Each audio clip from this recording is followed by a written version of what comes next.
Hello, ഇന്ന് നമ്മൾ ചീര വെച്ചിട്ട് ഒരു അടിപൊളിയായിട്ടുള്ള ഒരു സ്നാക്സിൻ്റെ റെസിപ്പി ആട്ടോ ചെയ്യണത്. അതിന് വേണ്ടിയിട്ട് നമുക്ക് ആദ്യം തന്നെ ആവശ്യത്തിനുള്ള ചീര എടുക്കാം. ചുമന്ന ചീരയാണ് എടുത്തിട്ടുള്ളത്.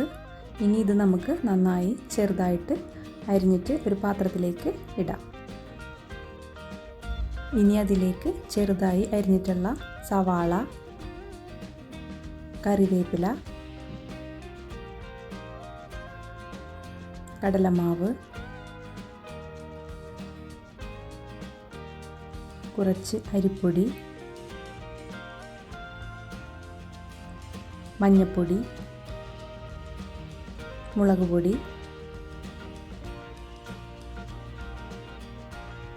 ആവശ്യത്തിനുള്ള ഉപ്പ്, കായംപൊടി, ഇതെല്ലാം ചേർത്തിട്ട് നമുക്ക് നന്നായിട്ടൊന്ന് മിക്സ് ചെയ്ത് എടുക്കാം.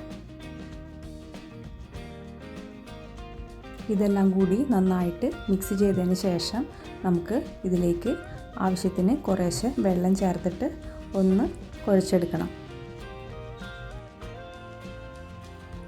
അധികം ലൂസാക്കാതെ നമുക്ക് കുറച്ച് കട്ടിയിൽ തന്നെ ഇത് കുഴച്ചെടുക്കാം.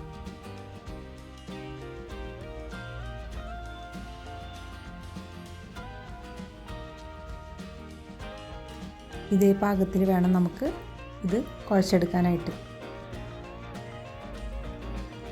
അതിനുശേഷം നമുക്കിത് കുറേശ്ശെ ഫ്രൈ ചെയ്ത് എടുക്കാം. അതിന് വേണ്ടിയിട്ട് പാത്രം അടുപ്പത്ത് വെച്ച് അതിലേക്ക് ആവശ്യത്തിനുള്ള വെളിച്ചെണ്ണ ഒഴിച്ചു കൊടുക്കാം. പിന്നീട് നമുക്ക് ചെറിയ ചെറിയ ബോൾസായിട്ട് അതിലേക്ക് ഇട്ട് കൊടുത്തിട്ട് നന്നായിട്ട് ഫ്രൈ ചെയ്തെടുക്കാം. ഇതുപോലെ രണ്ട് സൈഡ് നമുക്ക് മറിച്ചിട്ടിട്ട് നന്നായിട്ട് മൊരിച്ച് എടുക്കാം.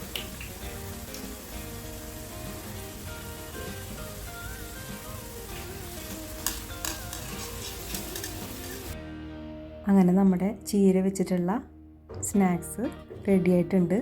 നമുക്ക് വളരെ പെട്ടെന്ന് തന്നെ തയ്യാറാക്കി എടുക്കാം. അതുപോലെ വളരെ ടേസ്റ്റിയുമാണ്.